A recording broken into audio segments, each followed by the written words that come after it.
Hello friends, ನಮಸ್ಕಾರ. I am Manjunath IG, ನಿಮ್ಮ ಪ್ರೀತಿ English trainer. ನಿಮ್ಮನ್ನು ಈ 11 days spoken English video series ನ 6th ಡೇ ಸೆಷನ್ ಅಲ್ಲಿ ಸ್ವಾಗತಿಸ್ತಾ ಇದ್ದೀನಿ. ಫ್ರೆಂಡ್ಸ್, ಇಂದಿನ ಸೆಷನ್ ಅಲ್ಲಿ ನಾವು ಫಾಸ್ಟ್ ಪರ್ಫೆಕ್ಟ್ ಮತ್ತು ಫಾಸ್ಟ್ ಪರ್ಫೆಕ್ಟ್ ಕಂಟಿನ್ಯೂಸ್ ಟೆನ್ಸ್ ಗಳನ್ನ ಕಲಿಯಲಿಕ್ಕೆ ಹೋಗ್ತಾ ಇದೀವಿ. ಇಂಗ್ಲಿಷ್ ನಲ್ಲಿ ಮಾತನಾಡುವಾಗ ಸಾಕಷ್ಟು ಬಾರಿ ಈ ಟೆನ್ಸಸ್ ಗಳಿಗೆ ಸಂಬಂಧಪಟ್ಟಂತಹ ಅನೇಕ ವಾಕ್ಯಗಳನ್ನ ನಾವು ಮಾತನಾಡ್ತಾ ಇರ್ತೀವಿ.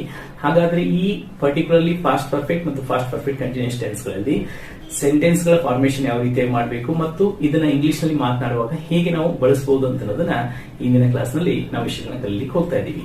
ವೆಲ್ ಫ್ರೆಂಡ್ಸ್, ಹಾಗಾದ್ರೆ ವೆರಿ ಇಂಟ್ರೆಸ್ಟಿಂಗ್ ಆಗಿರುವಂತಹ ಇಂದಿನ ವಿಷಯಗಳನ್ನ ನಾವು ಕಲಿಯೋಕ್ಕಿಂತ ಮುಂಚೆ ಇನ್ ಕೇಸ್ ನೀವೇನಾದ್ರೂ ನನ್ನ ಯೂಟ್ಯೂಬ್ ಚಾನಲ್ಗೆ ಹೊಸಬರಾಗಿದ್ರೆ ನಾನು ನಿಮಗೆ ರೆಕಮೆಂಡ್ ಮಾಡ್ತೀನಿ, ಕನ್ನಡದ ಮೂಲಕ ಸುಲಭವಾಗಿ ಇಂಗ್ಲಿಷ್ ನ ಕಲಿಯಲು ಈ ಒಂದು ಚಾನಲ್ ಅನ್ನ ಈ ಕೂಡಲೇ ಸಬ್ಸ್ಕ್ರೈಬ್ ಮಾಡಿ ಇಟ್ಕೊಳ್ಳಿ ಮತ್ತು ಪಕ್ಕದಲ್ಲಿರುವಂತಹ ಬೆಲ್ ನೋಟಿಫಿಕೇಶನ್ ಆನ್ ಮಾಡಿ ಇಟ್ಕೊಳ್ಳಿ ಮತ್ತು ಈ ವಿಡಿಯೋಗೆ ಈಗಲೇ ಒಂದು ಲೈಕ್ ಕೊಡಿ. Well friends, so let's begin today's lesson. Well friends, ಈಗ ಫಾಸ್ಟ್ ಪರ್ಫೆಕ್ಟ್ ಟೆನ್ಸ್ ನಲ್ಲಿ ನಾವು ಸೆಂಟೆನ್ಸ್ ಗಳ ರಚನೆಯನ್ನು ಮಾಡಬೇಕು ಅಂತಂದ್ರೆ ಇಲ್ಲಿ ಫಾರ್ಮುಲಾ ಬಂದ್ಬಿಟ್ಟು ಫಸ್ಟ್ ಸಬ್ಜೆಕ್ಟ್, ಆಮೇಲೆ ಹೆಲ್ಪಿಂಗ್ ವರ್ಬ್, ಆಮೇಲೆ V3 ಬರುತ್ತೆ ಪ್ಲಸ್ ಆಬ್ಜೆಕ್ಟ್ ಬರುತ್ತೆ. V3 ಅಂತಂದ್ರೆ ಕ್ರಿಯಾಪದದ ಮೂರನೇ ರೂಪ ಇಲ್ಲಿ ನಾವು ಯೂಸ್ ಮಾಡಬೇಕು. ಓಕೆ, ಈಗ ಇಲ್ಲಿ ಒಂದು ಹೆಲ್ಪಿಂಗ್ ವರ್ಬ್ ಬರುತ್ತೆ ಹ್ಯಾಡ್. ಇದು ಒಂದೇ ಹೆಲ್ಪಿಂಗ್ ವರ್ಬ್ ಇರೋದು. Had is used for the all persons. ಈಗ I had, you had, we had, they had, he had, she had, it had ಅಂತಂದ್ರೆ ಎಲ್ಲ ಪರ್ಸನ್ಸ್ ಗಳಿಗೆ ಹ್ಯಾಡ್ ಅಂತ ಯೂಸ್ ಆಗೋದು. ಓಕೆ, ಈಗ ಸೆಂಟೆನ್ಸ್ ಯಾವ ರೀತಿ ಆಗುತ್ತೆ ನೋಡಿ. I had gone to school ಅಂತಂದ್ರೆ ಇಲ್ಲಿ ಐ ಅನ್ನೋದು ಸಬ್ಜೆಕ್ಟ್, ಹ್ಯಾಡ್ ಅನ್ನೋದು ಹೆಲ್ಪಿಂಗ್ ವರ್ಬ್, ಗಾನ್ ಅನ್ನೋದು V3, ಟು ಸ್ಕೂಲ್ ಅನ್ನೋದು ಆಬ್ಜೆಕ್ಟ್. ಸೊ ಕನ್ನಡ ಮೀನಿಂಗ್ ಏನ್ ಬರುತ್ತೆ ಹಾಗಾದ್ರೆ ನಾನು ಶಾಲೆಗೆ ಹೋಗಿದ್ದೇನು.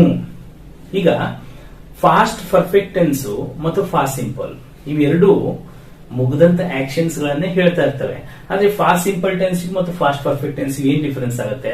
ಈಗ ಐ ವೆಂಟ್ ಟು ಸ್ಕೂಲ್ ಅಂತ ನಾನು ಶಾಲೆಗೆ ಹೋದೆ ಅಂತಂದ್ರೆ ಅದು ಯಾವಾಗಾದ್ರೂ ಆಗಿರ್ಬೋದು ಫಾಸ್ಟ್ ಅಲ್ಲಿ ಆ ಘಟನೆ.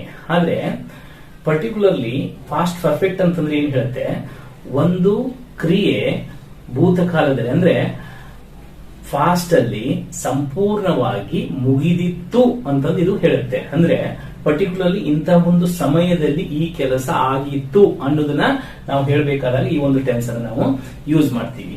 ಈಗ ನೋಡಿ, I had gone to school, ನಾನು ಶಾಲೆಗೆ ಹೋಗಿದ್ದೇನು, ಇದು first sentence. So negative, I hadn't gone to school, ನಾನು ಶಾಲೆಗೆ ಹೋಗಿದ್ದಿಲ್ಲ.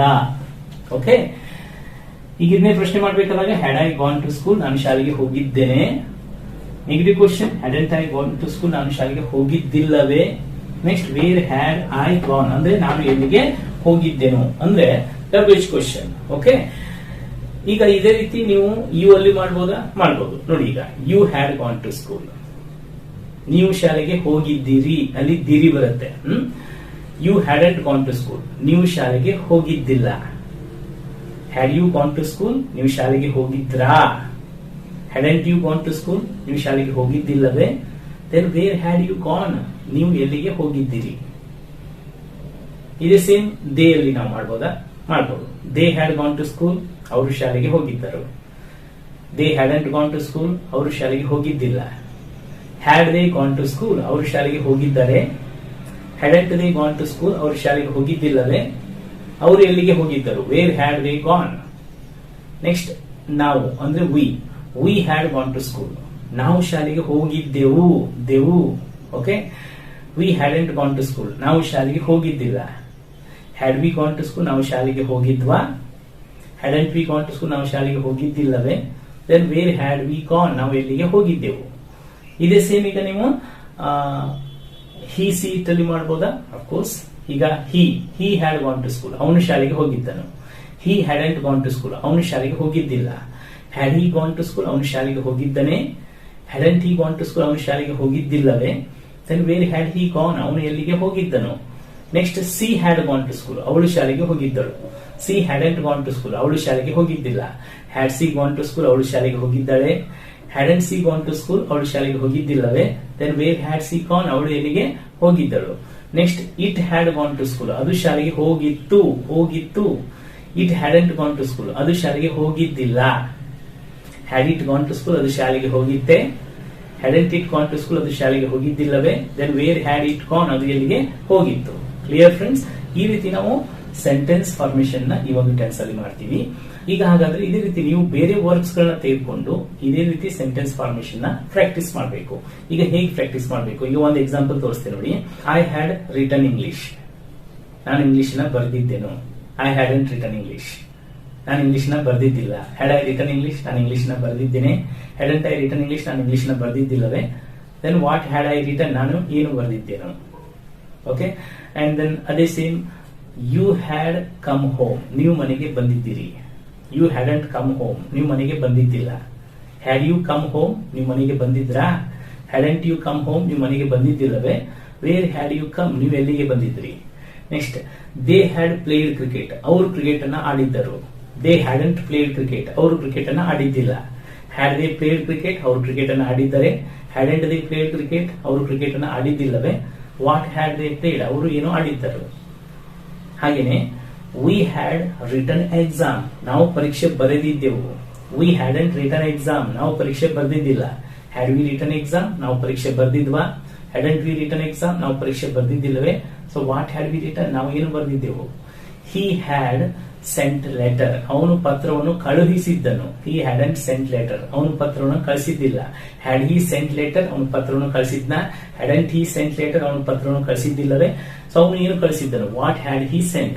ನೋಡಿ, ಈಗ ಇಲ್ಲಿ ನಾನು ಡಿಫ್ರೆಂಟ್ ವರ್ಡ್ಸ್ ಗಳನ್ನ ತಗೊಂಡು ಹೀಗೆ ಪ್ರಾಕ್ಟೀಸ್ ಮಾಡಿದ್ದು. ಅದೇ ರೀತಿ ನೀವು ಡಿಫ್ರೆಂಟ್ ವರ್ಡ್ಸ್ ಗಳನ್ನ ತೆಗೆದುಕೊಂಡು ಪ್ರಾಕ್ಟೀಸ್ ಮಾಡಿದ್ರೆ ಈ ಒಂದು ಸೆಂಟೆನ್ಸ್ ಫಾರ್ಮೇಶನ್ ನೀವು ಪರ್ಫೆಕ್ಟ್ ಆಗ್ತೀರಿ. ವೆಲ್, ಸೊ ಹಾಗಾದ್ರೆ ಈಗ ಸೆಂಟೆನ್ಸ್ ಫಾರ್ಮೇಶನ್ ಯಾವ ರೀತಿಯಾಗಿ ಟೆನ್ಸ್ ಅಲ್ಲಿ ಮಾಡ್ಬೇಕಂತ ನಮ್ಗೆ ಗೊತ್ತಾಯ್ತು.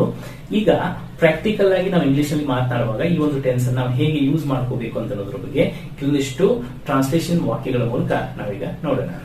ಓಕೆ ಫ್ರೆಂಡ್ಸ್, ಈಗ ಫಸ್ಟ್ ವಾಕ್ಯ ನೋಡಿ. He passed exam because he had studied well. ಅಂದ್ರೆ ಅವನು ಚೆನ್ನಾಗಿ ಓದಿದ್ದರಿಂದ ಪರೀಕ್ಷೆಯನ್ನ ಪಾಸ್ ಆದನು. ಈಗ ಇಲ್ಲಿ ಎರಡು ಆಕ್ಷನ್ಸ್ ಗಳಿದಾವೆ. ಎರಡು ಆಕ್ಷನ್ ಫಾಸ್ಟ್ ಅಲ್ಲಿನೇ ನಡೆದಿದ್ದಾವೆ. ಓಕೆ, ಅಂದ್ರೆ ಒಂದು ಅವನು ಚೆನ್ನಾಗಿ ಓದಿದ್ದು, ನೆಕ್ಸ್ಟ್ ಅವನು ಪಾಸ್ ಆಗಿದ್ದು. ಹೀಗೆ ಫಾಸ್ಟ್ ಅಲ್ಲಿ ಎರಡು ಆಕ್ಷನ್ಸ್ ಗಳಿದ್ದಾಗ ಅವುಗಳನ್ನ ಪ್ರೆಸೆಂಟ್ ಅಲ್ಲಿ ನಾವು ವ್ಯಕ್ತಪಡಿಸಬೇಕಾದಾಗ ನಾವು ಒಂದು ಫಾಸ್ಟ್ ಪರ್ಫೆಕ್ಟ್ ಟೆನ್ಸ್, ಇನ್ನೊಂದು ಫಾಸ್ಟ್ ಸಿಂಪಲ್ ಟೆನ್ಸ್ ನ ತೆಗೆದುಕೊಂಡು ನಾವು ಮಾತನಾಡಬೇಕಾಗುತ್ತೆ. ಈಗ ಇಲ್ಲಿ ಫಸ್ಟ್ ಯಾವ ಆಕ್ಷನ್ ನಡೆದಿರುತ್ತೋ ಅದನ್ನ ವ್ಯಕ್ತಪಡಿಸಲಿಕ್ಕೆ ಫಾಸ್ಟ್ ಪರ್ಫೆಕ್ಟ್ ಟೆನ್ಸ್ ಅನ್ನು ನಾವು ತಗೊಳ್ಬೇಕು. ಆಮೇಲೆ ಆದಂತ ಆಕ್ಷನ್ ಅನ್ನ ವ್ಯಕ್ತಪಡಿಸಲಿಕ್ಕೆ ಫಾಸ್ಟ್ ಸಿಂಪಲ್ ಟೆನ್ಸ್ ನ ಸಹಾಯವನ್ನು ನಾವು ತೆಗೆದುಕೊಳ್ಬೇಕಾಗುತ್ತೆ. ಈಗ ನೋಡ್ರಿ, ಅವನು ಪರೀಕ್ಷೆಯಲ್ಲಿ ಪಾಸ್ ಆದ. ಹೇಗ್ ಪಾಸ್ ಆದ? ಚೆನ್ನಾಗಿ ಅಭ್ಯಾಸ ಮಾಡಿದ್ರಿಂದ. ಸೊ ಚೆನ್ನಾಗಿ ಅಭ್ಯಾಸ ಮಾಡಿಲ್ಲ ಅಂತಂದ್ರೆ ಆಗ್ತಾ ಇರಲಿಲ್ಲ. ಹಾಗಾದ್ರೆ ಫಸ್ಟ್ ನಡೆದಿದ್ದು ಯಾವುದು? ಫಸ್ಟ್ ಚೆನ್ನಾಗಿ ಅಭ್ಯಾಸ ಮಾಡಿದ ಅಂದ್ರೆ ಮೊದಲ ನಡೆದಂತಹ ಕ್ರಿಯೆ. ಈ ಮೊದಲು ನಡೆದಂತಹ ಕ್ರಿಯೆಯನ್ನ ನಾವು ಫಾಸ್ಟ್ ಪರ್ಫೆಕ್ಟ್ ಟೆನ್ಸ್ ನಲ್ಲಿ ಅಂದ್ರೆ he had studied well. Okay, next ಅವನು ಎಕ್ಸಾಮ್ ಅಲ್ಲಿ ಪಾಸ್ ಆದ. He passed exam. So he passed exam because he had studied well. ಅರ್ಥ ಆಯ್ತಲ್ವಾ? ಓಕೆ, ಈಗ ನೆಕ್ಸ್ಟ್ ಎಕ್ಸಾಂಪಲ್ ನೋಡಿ. ನಾನು ರೈಲ್ವೆ ಸ್ಟೇಷನ್ ಅನ್ನ ತಲುಪುವ ಮುಂಚೆಯೇ ಟ್ರೈನು ಹೊರಟು ಹೋಗಿತ್ತು. ಓಕೆ, ಇಲ್ಲಿ ಎರಡು ಆಕ್ಷನ್ ಇದಾವೆ. ಒಂದು, ನಾನು ರೈಲ್ವೆ ಸ್ಟೇಷನ್ ನ ತಲುಪುವ ಮುಂಚೆ ಮತ್ತು ಟ್ರೈನು ಹೊರಟು ಹೋಗಿದ್ದು, ಎರಡು ಆಕ್ಷನ್ ಇದಾವೆ. ಹಂಗಂದ್ರೆ ಫಸ್ಟ್ ಆಗಿದ್ದು ಯಾವುದು? ಟ್ರೈನ್ ಹೊರಟು ಹೋಗಿದ್ದು. Okay, the train had departed before I reached railway station.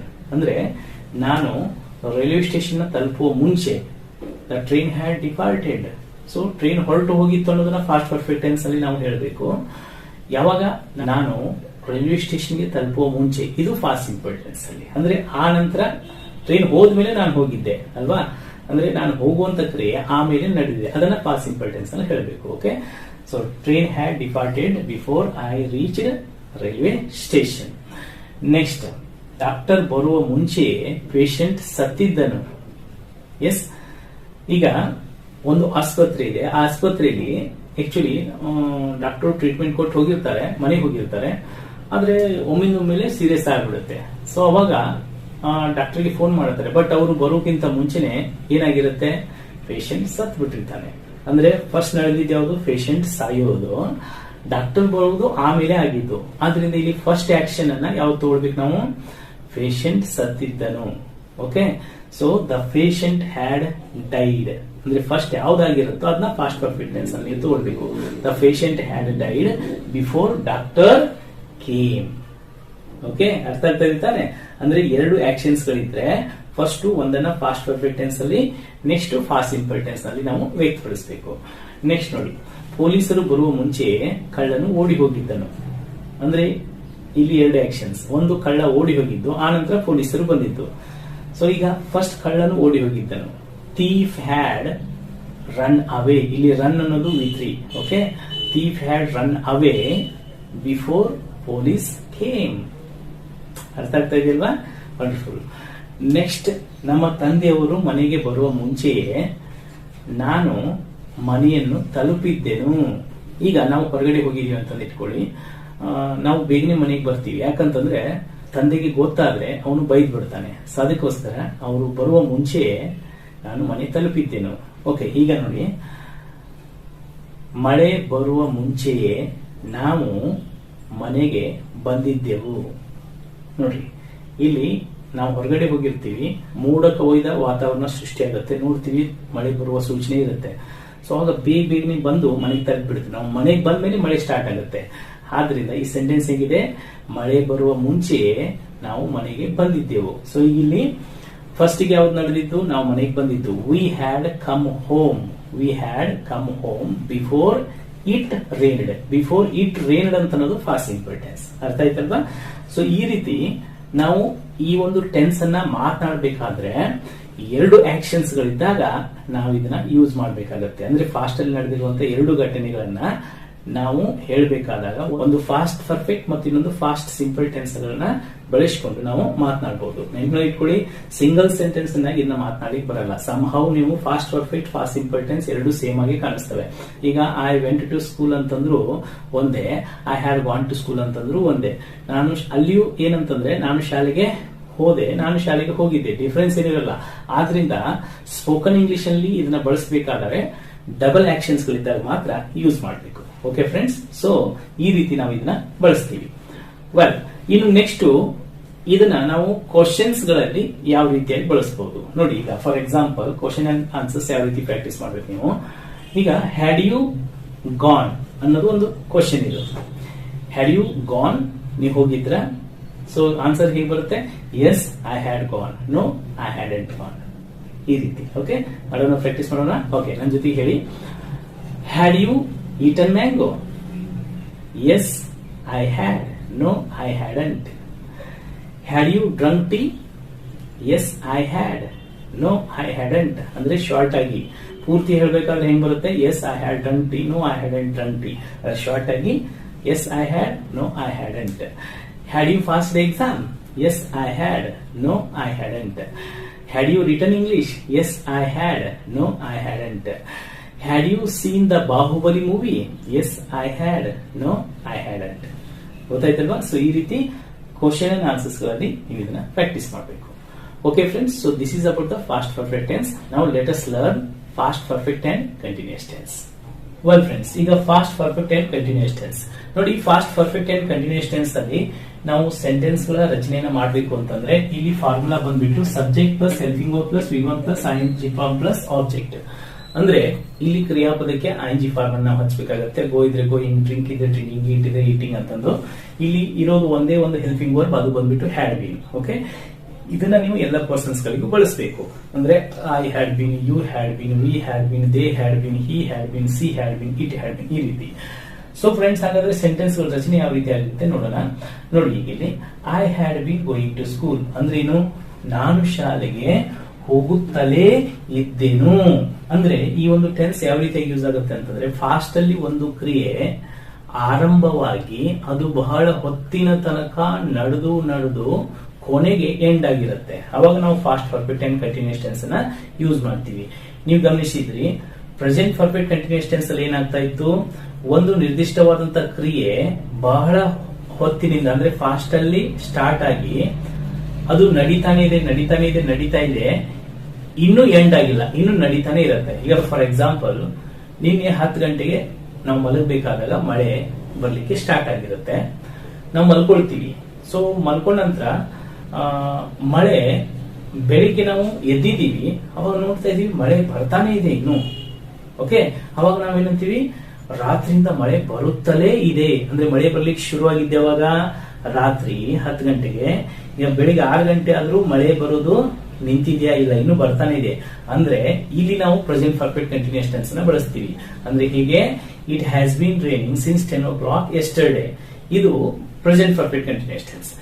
ಈಗ ಇದನ್ನೇ ನೋಡಿ, ಮಳೆ 10 ಗಂಟೆಗೆ ಬರ್ಲಿಕ್ಕೆ ಶುರು ಆಯ್ತು, ನಾವು ಮಲಗಿದ್ವಿ, ಬೆಳಿಗ್ಗೆ ಅದು ನೋಡ್ತೀವಿ ಮಳೆ ನಿಂತಿರುತ್ತೆ.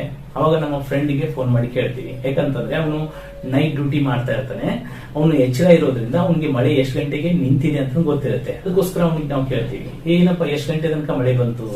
ಅವನಂತಾನೆ, ರಾತ್ರಿ 3 ಗಂಟೆ ತನಕ ಮಳೆ ರಪ ರಪ ರಪ ರಪ ರಪ ಸುರಿತಾನೆ ಇತ್ತಪ್ಪ.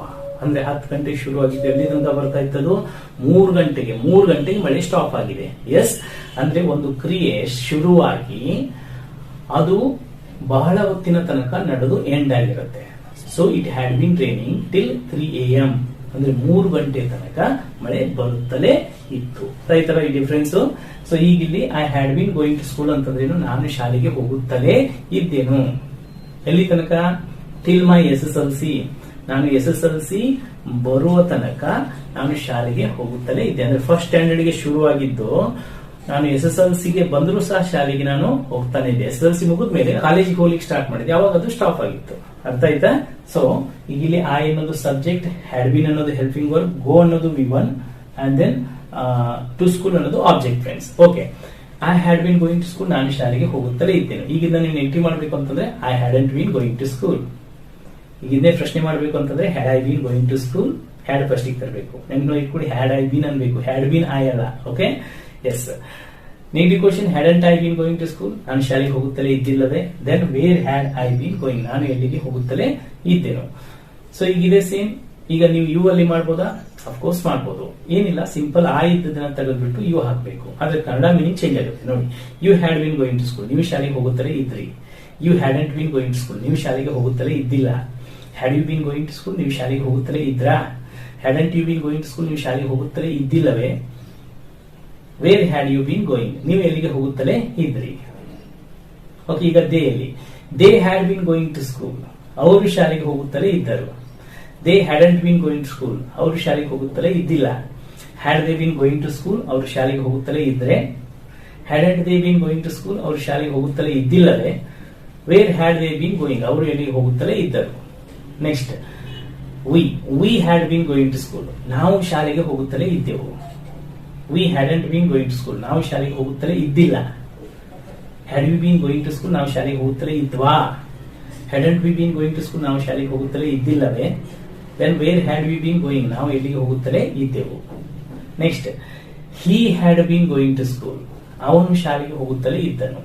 ಹಿ hadn't been going to school, ಅವನು ಶಾಲೆಗೆ ಹೋಗುತ್ತಲೇ ಇದ್ದಿಲ್ಲ. Had he been going to school, ಅವನು ಶಾಲೆಗೆ ಹೋಗುತ್ತಲೇ ಇದ್ದನಾ? Hadn't he been going school, ಅವನು ಶಾಲೆಗೆ ಹೋಗುತ್ತಲೇ ಇದ್ದಿಲ್ಲವೇ? Then where had he been going, ಅವನು ಎಲ್ಲಿಗೆ ಹೋಗುತ್ತಲೇ ಇದ್ದನು. Next, she had been going to school, ಅವಳು ಶಾಲೆಗೆ ಹೋಗುತ್ತಲೇ ಇದ್ದಳು. She hadn't been going to school, ಅವಳು ಶಾಲೆಗೆ ಹೋಗುತ್ತಲೇ ಇದ್ದಿಲ್ಲ. Had she been going to school, ಅವಳು ಶಾಲೆಗೆ ಹೋಗುತ್ತಲೇ ಇದ್ದಾಳೆ. Hadn't she been going to school, ಅವಳು ಶಾಲೆಗೆ ಹೋಗುತ್ತಲೇ ಇದ್ದಿಲ್ಲವೇ? Then where had she been going, ಅವಳು ಎಲ್ಲಿಗೆ ಹೋಗುತ್ತಲೇ ಇದ್ದಳು. Okay, next, it had been going to school, ಅದು ಶಾಲೆಗೆ ಹೋಗುತ್ತಲೇ ಇತ್ತು. It hadn't been going to school, ಅದು ಶಾಲೆಗೆ ಹೋಗುತ್ತಲೇ ಇದ್ದಿಲ್ಲ. Had it been going to school, ಅದು ಶಾಲೆಗೆ ಹೋಗುತ್ತಲೇ ಇದ್ದೆ. Hadn't it been going to school, ಅದು ಶಾಲೆಗೆ ಹೋಗುತ್ತಲೇ ಇದ್ದಿಲ್ಲವೇ? Then where had it been going, ಅದು ಎಲ್ಲಿಗೆ ಹೋಗುತ್ತಲೇ ಇತ್ತು. Clear friends? ಸೊ ಈ ರೀತಿ ನಾವು ಸೆಂಟೆನ್ಸ್ ಫಾರ್ಮೇಶನ್ ನ ಈ ಒಂದು ಟೆನ್ಸ್ ಅಲ್ಲಿ ಪ್ರಾಕ್ಟೀಸ್ ಮಾಡಬಹುದು. ಈಗ ಇಲ್ಲಿ ಒಂದು ವರ್ಬ್ ನಾನು ತೆಗೆದುಕೊಂಡು ನಿಮಗೆ ಹೇಳಿದೆ, ಅದೇ ರೀತಿ ನೀವು ಬೇರೆ ಬೇರೆ ವರ್ಬ್ಸ್ ಗಳನ್ನು ತೆಗೆದುಕೊಂಡು ಈ ಒಂದು ಟೆನ್ಸ್ ಅಲ್ಲಿ ಪ್ರಾಕ್ಟೀಸ್ ಮಾಡಿ. Wonderful. Yes friends, now we have learned the sentence formation of past perfect and continuous tense. Now let us learn practical usage of this particular tense. Okay friends, ನೋಡಿ first ವಾಕ್ಯ, I had been living in Mysore for 10 years. ಅಂದರೆ ನಾನು 10 ವರ್ಷಗಳ ಕಾಲ ಮೈಸೂರಲ್ಲಿ ವಾಸ ಮಾಡುತ್ತಲೇ ಇದ್ದೇನು. ಗಮನಿಸಿ, ಅಂದ್ರೆ ಮೈಸೂರಲ್ಲಿ ನಾನು ಜಾಬ್ ಮಾಡ್ತಾ ಇದ್ದೆ. ಜಾಬ್ ಮಾಡ್ತಾ ಇರಬೇಕಾದ್ರೆ 10 ಇಯರ್ಸ್ ನಾನು ಅಲ್ಲೇ ಇರಬೇಕಾಗಿತ್ತು. ಅದಾದ್ಮೇಲೆ ನನಗೆ ಪ್ರಮೋಷನ್ ಆಯ್ತು, ನಾನು ಬೇರೆ ಊರಿಗೆ ಬಂದೆ. ಸೊ ಆದ್ರಿಂದ ಅಲ್ಲಿ ವಾಸ ಮಾಡೋದು ಶುರುವಾಗಿದ್ದು 10 ವರ್ಷಗಳ ಹಿಂದೆ. ಸುಮಾರು 10 ವರ್ಷಗಳ ಕಾಲ ಅಲ್ಲೇ ಇದ್ದು ನಾನೇನ್ ಮಾಡಿದ್ದೀನಿ, ಬಂದಿದ್ದೀನಿ. ಸೊ ಅಂದ್ರೆ ಒಂದು ಆಕ್ಷನ್ ಶುರುವಾಗಿ ಬಹಳ ಹೊತ್ತಿನ ತನಕ ನಡೆದು ಆ ನಂತರ ಅದು ಬಂದಾಗಿದೆ. ಓಕೆ, ಸೊ ಅದರಿಂದ past perfect and continuous tense ನಾವೇನ್ ಹೇಳ್ತೀವಿ, I had been living in Mysore for 10 years. 10 ವರ್ಷಗಳ ಕಾಲ ನಾನು ಮೈಸೂರಲ್ಲಿ ವಾಸಿಸುತ್ತಲೇ ಇದ್ದೇನು. ಈಗ ನೆಕ್ಸ್ಟ್ ಸೆಂಟೆನ್ಸ್ ನೋಡಿ, I hadn't been talking to him till last year. ಅಂದ್ರೆ ನಾನು ಅವನ ಜೊತೆಗೆ ಹೋದ ವರ್ಷದ ತನಕ ಮಾತನಾಡುತ್ತಲೇ ಇದ್ದಿಲ್ಲ. ಯಾಕಂದ್ರೆ ನನ್ನ ಕಾಲೇಜ್ ಡೇಸ್ ಅಲ್ಲಿ ಅವನ ಜೊತೆಗೆ ಜಗಳ ಆಗಿತ್ತು. ಅಲ್ಲಿಂದ ಮಾತು ಬಿಟ್ಟಿದ್ದು ಲಾಸ್ಟ್ ಇಯರ್ ತನಕನೂ ಮಾತಾಡಿದ್ದಿಲ್ಲ. ನಮ್ಮ ಫ್ರೆಂಡ್ ಇನ್ನೊಬ್ಬ ಫ್ರೆಂಡ್ ನಮ್ಮ ಮದುವೆಗೆ ಹೋದಾಗ ಅವನು ಭೇಟಿಯಾಗಿ ನನ್ನ ಜೊತೆಗೆ ಮತ್ತೆ ಮಾತಾಡ್ಲಿಕ್ಕೆ ಶುರು ಮಾಡಿದ. ಅಂದ್ರೆ I hadn't been talking to him till last year.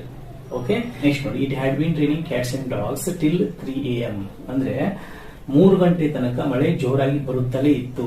ಇಲ್ಲಿ ಕ್ಯಾಟ್ಸ್ ಅಂಡ್ ಡಾಗ್ಸ್ ಅಂತಂದ್ರೆ ಏನು ಫ್ರೆಂಡ್ಸ್, ಮಳೆ ಜೋರಾಗಿ ಬರುವುದಕ್ಕೆ ಇದೊಂದು ಇಡಿಯಂ ತರ ಯೂಸ್ ಆಗುತ್ತೆ. ಇಲ್ಲಿ ಕ್ಯಾಟ್ಸ್ ಅಂಡ್ ಡಾಗ್ಸ್ ಅಂತಂದ್ರೆ ನಾಯಿಗಳು ಮತ್ತು ಬೆಕ್ಕುಗಳು ಅಂತಂದ್ರೆ ಜೋರಾಗಿ ಅಂತಂದಕ್ಕೆ ಕ್ಯಾಟ್ಸ್ ಅಂಡ್ ಡಾಗ್ಸ್ ಅಂತಂದು ಯೂಸ್ ಮಾಡ್ತಾರೆ.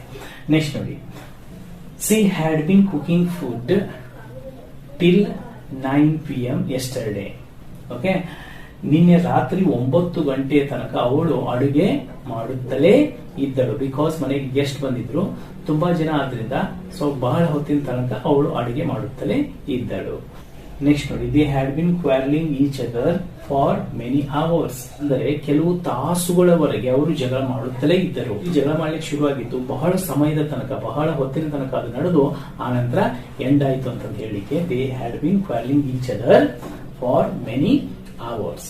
ಅರ್ಥ ಆಯ್ತಲ್ಲ ಫ್ರೆಂಡ್ಸ್?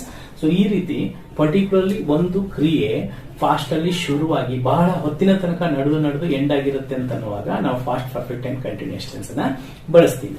ಓಕೆ ಫ್ರೆಂಡ್ಸ್, ಅರ್ಥ ಆಯ್ತಲ್ವಾ? So today we have learn past perfect and then past perfect continuous tense. 2 tenses ಗಳನ್ನ ಕಲ್ತಿದೀವಿ. ಈಗ ನಾನು ನಿಮಗೆ ಫನ್ ವರ್ಕ್ ಆಗಿ 2 ಸೆಂಟೆನ್ಸ್ ಕೊಡ್ತೀನಿ. So first one, I had written exam. ಅಂದ್ರೆ ನಾನು ಪರೀಕ್ಷೆನ ಬರೆದಿದ್ದೇನು.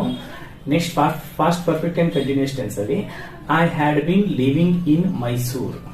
ನಾನು ಮೈಸೂರಲ್ಲಿ ವಾಸ ಮಾಡುತ್ತಲೇ ಇದ್ದೇನು. ಈ 2 ಸೆಂಟೆನ್ಸ್ ಗಳನ್ನ ಅಷ್ಟು ಪರ್ಸನ್ಸ್ ಗಳಲ್ಲಿ ಅಂದ್ರೆ positive sentence, negative sentence, positive question, negative question, W H question ಅಷ್ಟುಗಳಲ್ಲಿ ಮಾಡಿಬಿಟ್ಟು ಅದನ್ನ ಬರೆದ್ಬಿಟ್ಟು ನೀವು ಟೆಲಿಗ್ರಾಮ್ ಗ್ರೂಪ್ ಅಲ್ಲಿ ನನಗೆ ಹಾಕಬೇಕು. ನೆನ್ಪಿಟ್ಕೊಳ್ಳಿ, ಟೆಲಿಗ್ರಾಮ್ ಗ್ರೂಪ್ ಅಲ್ಲಿ ಹೇಗೆ ಹಾಕಬೇಕು, ನೀವು ಬರೆದಂತ ನೋಟ್ಸ್ ಅನ್ನ ಫೋಟೋ ಕ್ಲಿಕ್ ಮಾಡಿ ಹಾಕಬೇಕು. ಓಕೆನಾ? ಮಾಡ್ತಿರಲ್ವಾ? ವಂಡರ್ಫುಲ್. ಆ ನಂತರ ನಿಮ್ಗೆ ಏನಾದ್ರು ಡೌಟ್ಸ್ ಇದ್ರು ಸಹ ನೀವು ಟೆಲಿಗ್ರಾಮ್ ಗ್ರೂಪ್ ಅಲ್ಲಿ ನನ್ನ ಜೊತೆಗೆ ನೀವು ಕೇಳ್ಕೋಬಹುದು. ವೆಲ್ ಫ್ರೆಂಡ್ಸ್, ನೀವೇನಾದ್ರೂ ಟೆಲಿಗ್ರಾಮ್ ಗ್ರೂಪ್ ಗೆ ಸೇರಿಲ್ಲ ಅಂತಂದ್ರೆ ಕೆಳಗಡೆ ಡಿಸ್ಕ್ರಿಪ್ಷನ್ ಅಲ್ಲಿ ಅದರ ಲಿಂಕ್ ಇಟ್ಟಿದ್ದೀನಿ. ಸೊ ನೀವು ಆ ಟೆಲಿಗ್ರಾಮ್ ಗ್ರೂಪ್ ಗೆ ಜಾಯ್ನ್ ಆಗಿ. ವೆಲ್ ಫ್ರೆಂಡ್ಸ್, ಹಾಗಾದ್ರೆ ಇವತ್ತಿನ ಈ ಕ್ಲಾಸ್ ನಿಮಗೆ ಹೇಗೆ ಅನಿಸ್ತು?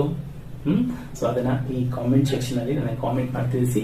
ಮತ್ತು ನಿಮಗೆ ಈ 11 ಡೇಸ್ ನ್ಯೂ ಸೀರೀಸ್ ಇಷ್ಟ ಆಗ್ತಾ ಇದೆಯಾ? ಇಷ್ಟ ಆಗಿದ್ರೆ, ನಿಮ್ಗೆ ಕಲಿತಾ ಇದ್ದೀನಿ ಅಂತ ಅನಿಸ್ತಾ ಇದ್ರೆ ಇದನ್ನ ಯಾರಿಗೆ ಇಂಗ್ಲಿಷ್ ಬರಲ್ಲೋ ಅವರೆಲ್ಲರಿಗೂ ಶೇರ್ ಮಾಡಿ ಅಂತ ಹೇಳ್ತಾ ತಾವೆಲ್ಲರೂ ಪ್ರೀತಿಪೂರ್ವಕವಾಗಿ ಇಲ್ಲಿ ತನಕ ಈ ವಿಡಿಯೋನ ವಾಚ್ ಮಾಡಿದ್ದಕ್ಕೆ ಮತ್ತು ನನ್ನ ಚಾನಲ್ ಸಬ್ಸ್ಕ್ರೈಬ್ ಮಾಡ್ಕೊಂಡಿದ್ದಕ್ಕೆ ತಮಗೆಲ್ಲರಿಗೂ ಧನ್ಯವಾದಗಳು. ಮತ್ತೆ ನಾಳಿನ ಕ್ಲಾಸ್ ನಲ್ಲಿ ಮತ್ತೊಂದು ಹೊಸ ವಿಷಯದೊಂದಿಗೆ ನಿಮ್ಮೊಂದಿಗೆ ಬರ್ತೀನಿ. ಅಲ್ಲಿ ತನಕ thank you very much and God bless you all.